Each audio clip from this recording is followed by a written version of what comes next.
नमस्कार, ABP news पर हाजिर हूं मैं रोमाना इसार खान। अगले 1 घंटे तक दिन की हर वो बड़ी खबर जो खबर पक्की है दिखाएंगे आपको आगे।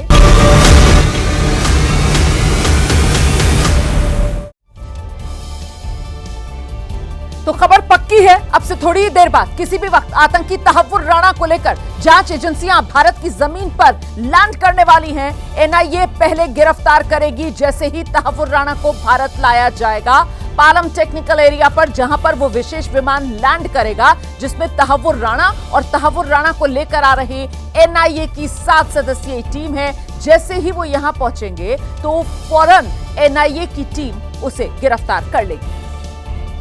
तहव्वुर राणा को लेकर एजेंसियों ने अपनी पूरी तैयारी कर ली है। सूत्रों के मुताबिक तैयारियों पर चर्चा के लिए गृह मंत्री अमित शाह ने विदेश मंत्री एस जयशंकर और राष्ट्रीय सुरक्षा सलाहकार अजीत डोवाल के साथ बैठक की। बैठक में खुफिया ब्यूरो के निदेशक तपन डेका और विदेश सचिव विक्रम मिस्त्री भी मौजूद थे। वहीं दूसरी तरफ एनआईए तहव्वुर राणा से पूछताछ की तैयारी कर रही है। सूत्रों के मुताबिक हेडक्वार्टर में पहले कानूनी औपचारिकता पूरी की जाएंगी, इसके बाद राणा से शुरुआती पूछताछ होगी। पूछताछ के लिए एनआईए ने खास टीम बनाई है। एनआईए हेडक्वार्टर के बाहर सुरक्षा बढ़ा दी गई। मुंबई क्राइम ब्रांच के सूत्रों के मुताबिक तहव्वुर राणा का प्रत्यर्पण दिल्ली एनआईए में 2009 में दर्ज की गई एफआईआर के मामले में हुआ है, इसीलिए पहले उसे दिल्ली की कोर्ट में पेश किया जाएगा। 2009 में एनआईए ने तहव्वुर राणा और डेविड कोलमैन हेडली के खिलाफ एफआईआर दर्ज की थी। ये एफआईआर दिल्ली के नेशनल डिफेंस कॉलेज पर हमले की साजिश के मामले में दर्ज हुई थी। एफआईआर में राणा और हेडली पर भारत के खिलाफ साजिश रचने जैसी गंभीर धाराएं लगाई गई थी।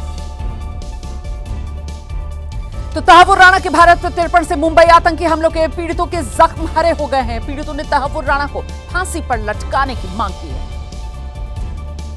एनआईए के साथ दूसरी जांच एजेंसियां भी तहव्वुर राणा से पूछताछ करेंगी। सूत्रों के मुताबिक शुरुआती पूछताछ के बाद तहव्वुर राणा को दिल्ली से मुंबई लाया जाएगा, उस पर केस चलेगा। अजमल कसाब पे जैसा अंडा सेल, बिरयानी, इतना सेवा देने की जरूरत नहीं है। 2 से 3 महीना में फांसी दे दिया जाए या 20। मुंबई क्राइम ब्रांच आतंकी हमले की जांच कर रही है। तहव्वुर राणा ने डेविड कोलमैन हेडली के लिए नकली वीजा बनवाया था। उसे मुंबई आतंकी हमले की पूरी जानकारी थी। राणा 11 नवंबर 2008 को भारत आया था। 21 नवंबर 2008 तक वो भारत में ही था। 2 दिन पवई के होटल में भी रहा था। डेविड हेडली ने यहाँ पर ऑफिस लिया था और यहाँ से कुछ ही दूरी पर उसने अपने रहने के लिए भी घर किराए पर ले रखा था। वो चलकर आता जाता था। ये कार्यालय काफ़ी महत्वपूर्ण था डेविड कोलमैन हेडली के लिए, जिसके नाम के तले उसने अपनी पहचान छुपाई थी, रेकी करता था और इसकी जानकारी आतंकी संगठन को दिया करता था। देखिए, अमेरिका और चीन के बीच टैरिफ वॉर एक कदम और आगे बढ़ गया है। खबर पक्की है, अब राष्ट्रपति ट्रंप ने चीन पर टैरिफ रेट 125% तक बढ़ाने का ऐलान कर दिया।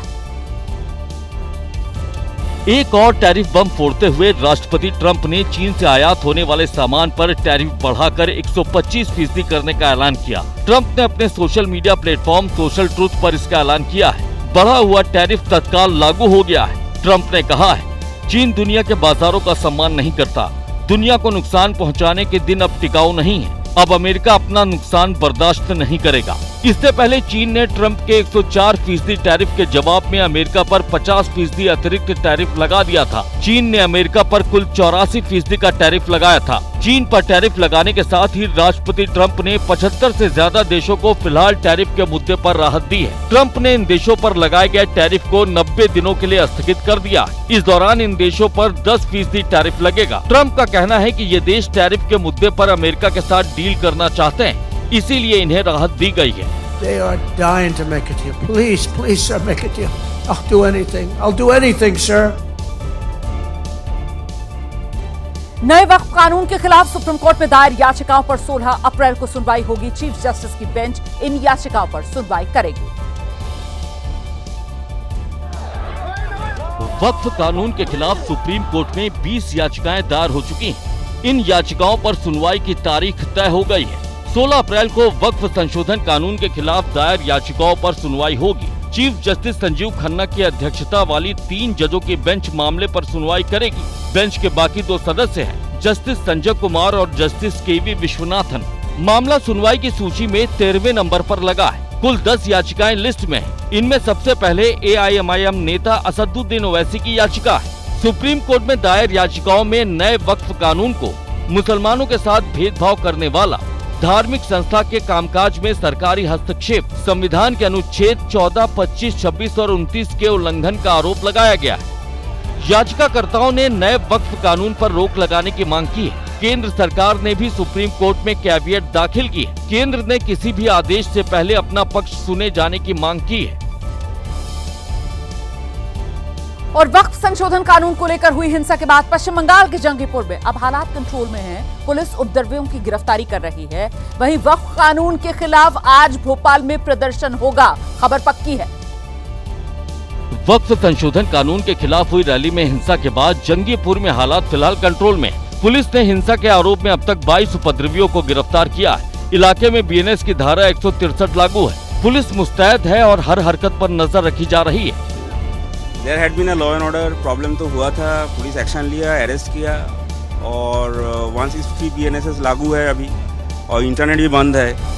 हिंसा को लेकर ममता सरकार पर सवाल उठाए जा रहे हैं। वहीं टीएमसी के नेता आरोप लगा रहे हैं कि बाहर से आए लोग हिंसा में शामिल थे। लोग का यहाँ कोई झमेला नहीं है लोकल में, लेकिन बाहर से आके कर दिया तो हम लोग क्या करेंगे? वो पुलिस दिख रहा है, हम पुलिस को बताया, बेकसूर आदमी न धरा रखे। इस बीच वक्फ संशोधन बिल के खिलाफ आज भोपाल में all India Muslim personal law board ने इसके विरोध प्रदर्शन का ऐलान किया है। कांग्रेस विधायक और all India Muslim personal law board के मेंबर आरिफ मसूद के नेतृत्व में ये प्रदर्शन होगा। प्रदर्शन को देखते हुए भोपाल में सुरक्षा के पुख्ता इंतजाम किए गए हैं।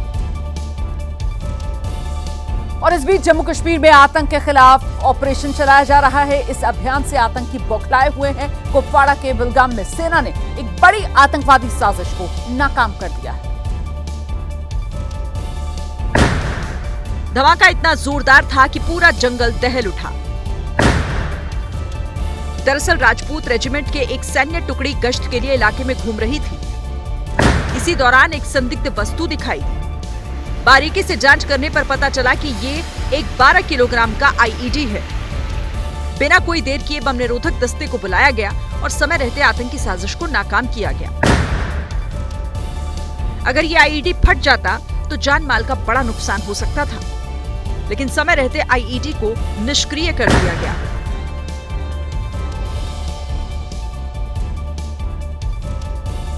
खबर पक्की है। मैं अब राजस्थान आपको लेकर चलेंगे। जोधपुर में उस वक्त अफरा तफरी मच गई जब पेट्रोल पंप पर अचानक ही अनाज से भरे ट्रक में आग लग गई। गनीमत तो ये रही कि वक्त रहते पेट्रोल पंप मैनेजर ने जाबाजी दिखा दी और ट्रक को किसी तरीके से पेट्रोल पंप स्टेशन से दूर कर दिया। आग की लपटों से घिरे ट्रक की ये तस्वीरें जोधपुर से सामने आई हैं। ये ट्रक समरथला इलाके में मौजूद जियो पेट्रोल पंप पर तेल भराने पहुंचा था। पेट्रोल पंप पर ट्रक खड़ा कर इसका ड्राइवर खाना खाने गया था, जिसमें अचानक ही आग भड़क उठी। पेट्रोल पंप पर ट्रक में आग लगना किसी बड़ी अनहोनी को दस्तक दे रहा था, लेकिन इसी बीच पेट्रोल पंप के मैनेजर ने बहादुरी दिखाई। पेट्रोल पंप मैनेजर ट्रक का शीशा तोड़कर केबिन में दाखिल हुआ। केबिन में उसे ट्रक की चाबी मिल गई। इसके बाद पेट्रोल पंप के मैनेजर ने आग की लपटों से घिरे ट्रक को बैक करना शुरू किया। कुछ पेट्रोल पंप कर्मचारी उसकी मदद करते भी दिखाई दिए। किसी तरह से उसने जलते हुए ट्रक को पेट्रोल पंप से बाहर निकाला और फिर ट्रक को हाईवे पर ले आया, जिसके बाद कुछ किलोमीटर दूर सुरक्षित जगह पर ले जाकर उसने ट्रक को छोड़ दिया। मामला डांगियाबाज बाईपास पर मौजूद हाईवे का है। वहां मौजूद जियो पेट्रोल पंप के मैनेजर की बहादुरी से बड़ा हादसा टल गया, जिसने अपनी जान की परवाह किए बगैर आग की लपटों से घिरे ट्रक को पेट्रोल पंप से बाहर निकाला। जाबाज मैनेजर। आगे बढ़ते हैं, मध्य प्रदेश का रुख करते हैं। यहाँ मध्य प्रदेश के सीहोर में कुछ युवकों ने जरा सी बात पर एक रेस्टोरेंट में हंगामा कर दिया और वजह सिर्फ इतनी थी कि आरोपियों ने कर्मचारियों को अपनी कार के पास आने का इशारा किया था, लेकिन काम में व्यस्त होने की वजह से कर्मचारी ध्यान नहीं दे पाए। बस इसी बात पर आरोपियों का पारा चढ़ गया। मारपीट उन्होंने की और सारी घटना जो है वो सीसीटीवी में कैद हो गई है। देखिए, वीडियो में दिख रहा है कि सिर पर गमछा बांधे ये शख्स आता है और दुकान पर काम कर रहे कर्मचारी को थप्पड़ जड़ देता है। उसके बाद दूसरे कर्मचारी की ओर बढ़ता है, बहस करने लगता है। तभी दुकान के मालिक आते हैं, उसे समझाते हैं, शांत रहने के लिए कहते हैं, लेकिन अचानक वो कर्मचारी को थप्पड़ जड़ देता है। तो कर्मचारी भी वहाँ रखे चिमटे से आरोपी पर वार करता है। तभी आरोपी का एक और साथी वहाँ आ धमकता है, कर्मचारी को मारने के लिए बढ़ता है, कढ़ाई में रखे छन्ने को उठाता है, दुकान के मालिक रोकने की कोशिश करते हैं, लेकिन वो नहीं रुकता, छन्ने से मारना शुरू कर देता है।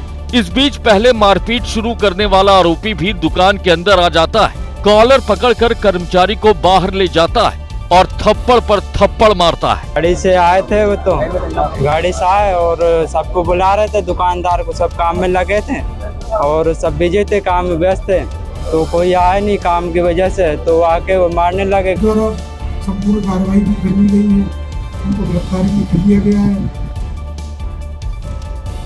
खबर पक्की है, देख रहे हैं आप। आगे बढ़ते हैं, जरा बिहार का रुख कर लेते हैं, जहां कुदरत का कहर बरपा है। आसमानी बिजली की चपेट में आने की वजह से अलग अलग जगहों पर 13 लोगों की मौत हुई। सीएम नीतीश कुमार ने मृतकों के परिजनों के लिए 4-4 लाख रुपए मुआवजे का ऐलान किया। बिहार में एक बार फिर आसमानी बिजली मौत बनकर टूटी, जिसकी वजह से कई घरों में मातम पसर गया। आसमानी बिजली का कहर सबसे ज्यादा बेगूसराय और दरभंगा में टूटा है, जहां सबसे ज्यादा लोगों की मौत हुई। बिहार में आसमानी बिजली से 13 लोगों की मौत हुई है। बेगूसराय में बिजली गिरने से 5 लोगों की मौत हो गई, जबकि दरभंगा में भी 4 लोगों की जान चली गई। मधुबनी में 3 लोग आसमानी बिजली के शिकार हो गए, तो समस्तीपुर में भी 1 शख्स की मौत हो गई। बिहार में साल 2023 में आसमानी बिजली से 275 लोगों की मौत हो गई थी, जिसके बाद एक बार फिर आसमानी बिजली कहर बनकर लोगों पर टूटी। अचानक मौसम खराब हुआ और बिजली चमका और उसी में उनके ऊपर शंका कहते हैं लोकल भाषा में, जो गिरा और उनकी मौत नहीं हो गई। आसमानी बिजली गिरने से लोगों की मौत पर सीएम नीतीश कुमार ने दुख जताया और मृतकों के परिजनों के लिए 4-4 लाख रुपए मुआवजे का ऐलान किया। आसमानी बिजली की वजह से कई जिलों में लोग खौफजदा दिख रहे हैं, जिसने बुधवार को कई जिलों में कोहराम मचा दिया। चंडीगढ़ के मनी माजरा इलाके में बैंक लूट की कोशिश हुई। चोर बैंक की दीवार तोड़कर भीतर दाखिल हुए। हालांकि लाख कोशिशों के बावजूद अपने मंसूबे में वो कामयाब नहीं हो पाए। सफेद कपड़े और सफेद नकाब में दिख रहे ये वो 2 लुटेरे हैं, जिन्होंने लूट की बड़ी वारदात अंजाम देने की साजिश रची थी। ये 6 अप्रैल को सुबह करीब 3 बजे चंडीगढ़ के मनी माजरा इलाके में मौजूद एक्सिस बैंक के ब्रांच में पहुंचे थे। बैंक की पिछली दीवार तोड़कर ये भीतर दाखिल हुए थे। बैंक में घुसते ही ये लॉकर के पास पहुंच गए। सबसे पहले ये लुटेरे इस अलार्म सिस्टम को तोड़ते दिखे। इसके बाद इन लोगों ने बैंक के लॉकर को भी तोड़ने की कोशिश की। तस्वीरों में आप साफ देख सकते हैं कि कैसे दोनों लुटेरे लॉकर को तोड़ने की कवायद में जुटे दिख रहे हैं। हालांकि लाख मशक्कत के बाद भी ये लॉकर खोल नहीं सके। करीब 15 मिनट तक ये जूझते रहे और इस बीच सिक्योरिटी अलार्म एक्टिवेट हो गया। बैंक के हेडक्वार्टर और पुलिस स्टेशन तक खबर पहुंच गई। फौरन पुलिस की टीम बैंक के लिए रवाना हुई, लेकिन अलार्म बजने के बाद ही ये लुटेरे भी बैंक से निकल भागे। अब पुलिस सीसीटीवी फुटेज की मदद से आरोपियों की तलाश में जुटी है। फॉरेंसिक टीम की भी मदद ली जा रही है। और खबर पक्की है कि झांसी में एक अजीबोगरीब वाकया सामने आया। एक पति की शिकायत पर पुलिस जब उसके घर पहुंची तो घर पर उसकी पत्नी के साथ बॉयफ्रेंड पत्नी का मिला। पति ने पुलिस को तहरीर दी है। पति का आरोप है पत्नी उसे जान से मारने की धमकियां दे रही है।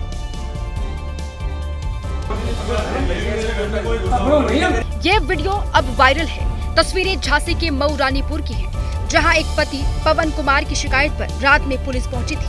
पत्नी ऋतु वर्मा के साथ उसका बॉयफ्रेंड पार्षद अभिषेक पाठक घर में मौजूद था, जिसे पुलिस ने बाहर निकलने को कहा तो वो मारपीट पर उतारू हो गया। सरेआम लोगों को धमकाने लगा।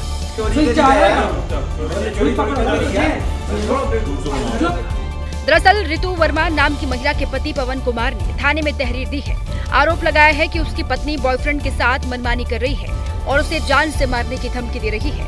इस औरत से बचाएं और मेरे बच्चे को जो कि 6 वर्ष का है उसको भी मेरी इस औरत से बचाएं, क्योंकि कुछ भी कर सकती है ये। कई बार मुझे इसने मौखिक रूप से जो है मुझे हिदायत दी है कि देख रहे हो ना, इस समय आजकल क्रम में मिल रहे हैं। वहीं पवन की शिकायत पर पुलिस जब उसके घर पहुंची तो वाकई उनकी पत्नी ऋतु के साथ उसका बॉयफ्रेंड भी मौजूद था, जिसके बाद पुलिस भी अब मामले की तफ्तीश में जुट गई है। हरियाणा की जींद में खाना खाने के बाद टहलने निकले एसडीएम को कुछ बाइक सवार युवकों ने टक्कर मार दी। एसडीएम पुलकित मिश्रा की 4 महीने पहले ही यहां तैनाती हुई।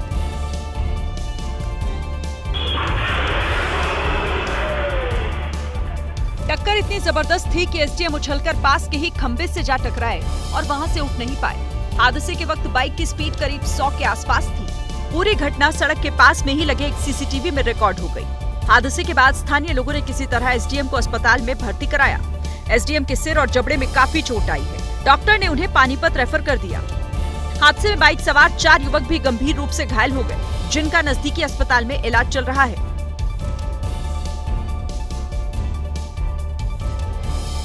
और गोरखपुर में एक शख्स ने अपनी गलती का ठीकरा गूगल मैप पर फोड़ दिया।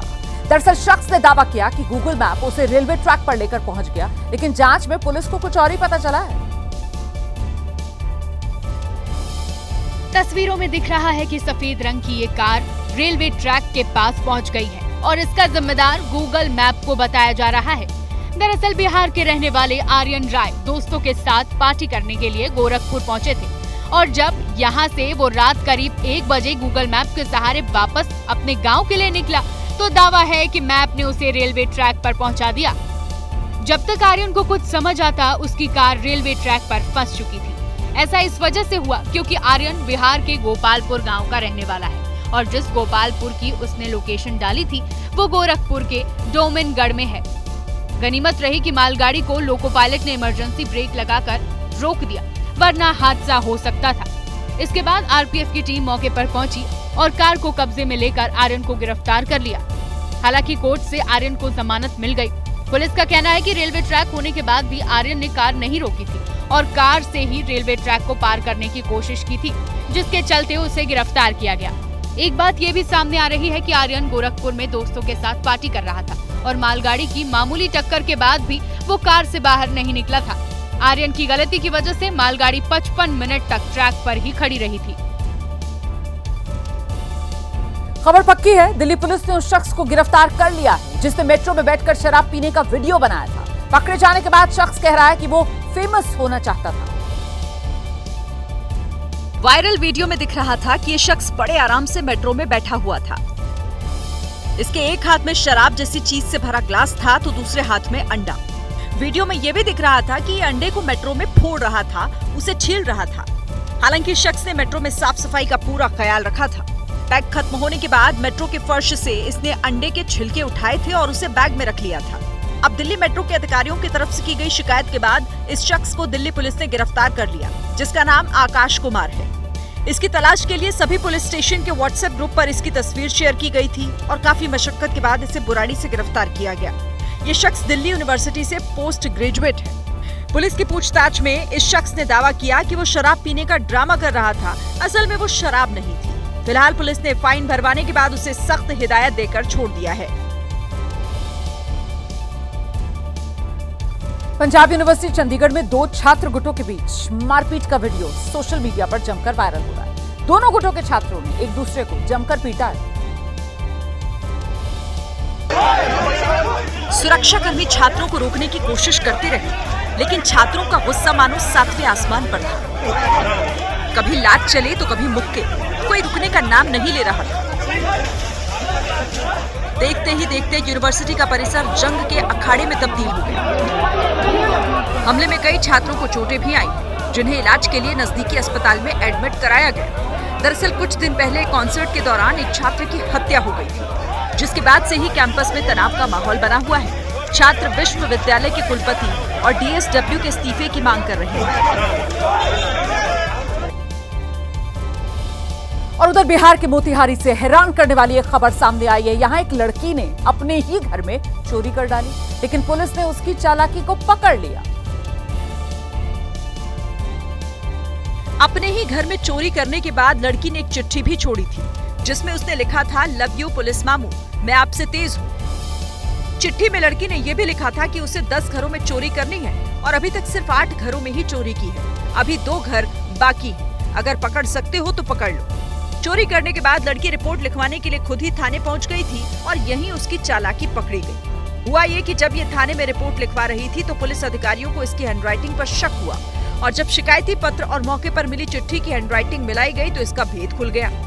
आखिरी में हम ये बताना चाहेंगे कि जो पुलिस मामू नहीं बाप है। शिवानी की निशानदेही पर पुलिस ने सभी 8 घरों से चोरी हुआ सामान भी बरामद कर लिया है। साथ ही शिवानी ने पूछताछ में अपना जुर्म भी कबूल कर लिया। शिवानी ने 15 दिन के भीतर 8 घरों को निशाना बनाया था और लाखों रुपए के गहने के साथ साथ कैश भी चुराया था। वहीं दिल्ली पुलिस ने एक फर्जी एमबीबीएस डॉक्टर को गिरफ्तार किया है। पुलिस के मुताबिक महिला सिर्फ 12वीं पास है, फर्जी डिग्री के सहारे क्लिनिक चला रही थी। दिल्ली पुलिस की गिरफ्त में खड़ी ये वही फर्जी महिला डॉक्टर है जो पिछले 9 सालों से फरार चल रही थी। आरोपी ने न केवल जाली डिग्री के आधार पर क्लिनिक खोला, बल्कि एक महिला की जिंदगी से भी खिलवाड़ कर उसे मौत के मुंह में धकेल दिया। आरोप है कि इस फर्जी डॉक्टर ने साल 2009 में एक गर्भवती महिला की अपनी ही क्लिनिक में सर्जरी कर डाली, जिसके बाद महिला की मौत हो गई। बाद में जांच की गई तो पता चला कि महिला की पूरी डिग्री ही फर्जी थी। क्राइम ब्रांच की टीम ने महिला को ग्रेटर नोएडा के एक घर से गिरफ्तार कर लिया है। उधर बिहार में अजीबोगरीब मामला देखने को मिला है। कुछ युवकों ने बीच सड़क पर पुलिस को ही दौड़ा दिया। खबर पक्की है, जान बचाने के लिए पुलिस वाले भागता रहा, आखिर में फायरिंग करके बच पाया। आगे आगे पुलिस वाला, पीछे पीछे युवाओं की भीड़।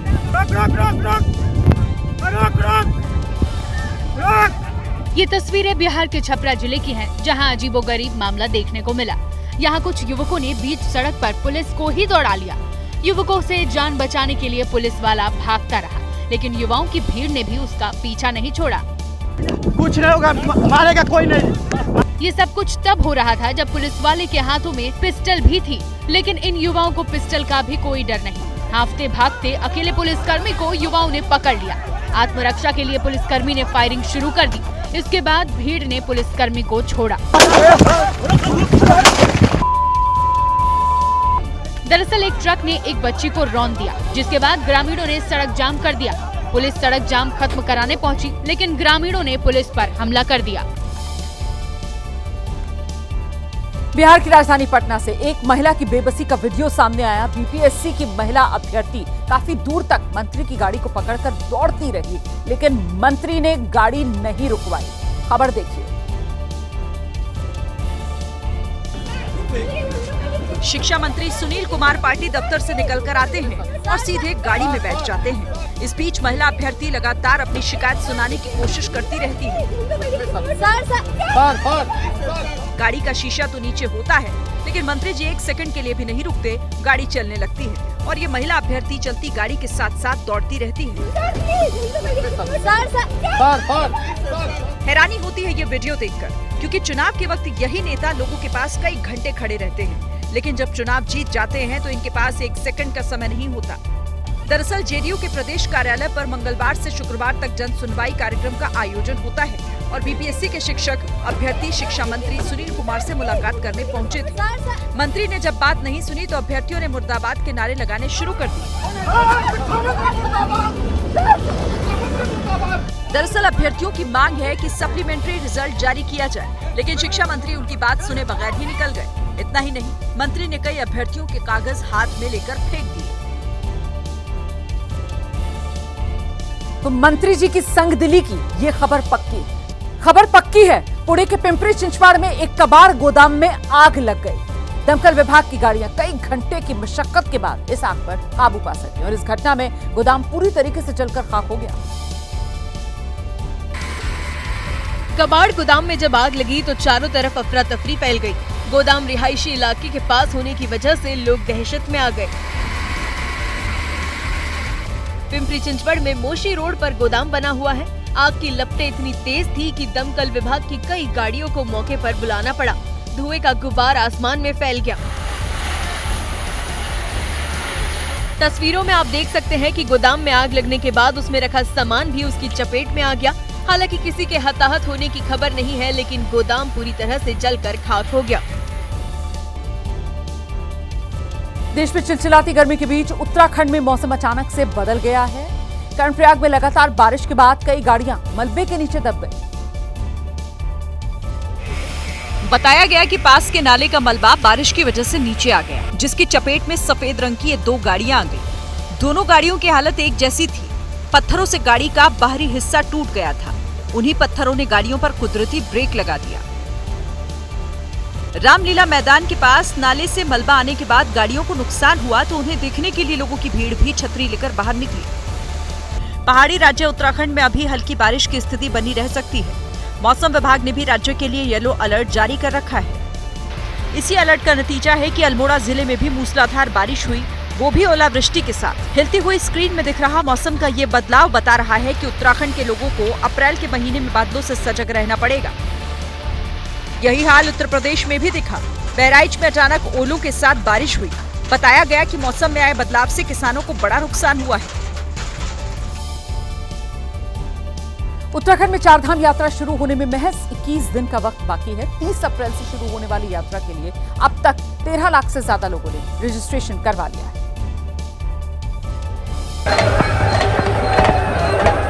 भक्तों की भीड़ को कैसे संभाला जाए, इसके लिए उत्तराखंड सरकार के सभी विभाग काम पर लगे हैं। 2025 की चारधाम यात्रा में सरकार 2 बातों का सबसे ज्यादा ख्याल रख रही है। पहला, यात्रियों की सुविधा और दूसरा, पर्यावरण की सुरक्षा। इस बार की चारधाम यात्रा को प्लास्टिक फ्री रखा जाएगा। माना जा रहा है कि यात्रा के रूट में प्लास्टिक बैन रह सकता है। यात्रा के शुरुआती दिनों में सभी यात्री एक समान होंगे, यानी 1 महीने तक कोई वीआईपी दर्शन नहीं कराए जाएंगे। जो शुरुआती यात्रा है उसकी भीड़ के दबाव को देखते हुए शुरुआत में माननीय मुख्यमंत्री जी ने भी निर्देश दिए थे कि कोई इस तरह का जो वीआईपी दर्शन है अतिरिक्त किसी के लिए व्यवस्था नहीं की जाएगी, ताकि किसी प्रकार की व्यवस्था न हो। सर्दियों में बर्फ से ढके चारधाम के कपाट एक एक कर खोले जाएंगे। सबसे पहले यमुनोत्री और गंगोत्री के कपाट 30 अप्रैल को खोलेंगे। इसके बाद 2 मई को केदारनाथ और 4 मई को आखिरी में बद्रीनाथ के कपाट खोले जाएंगे।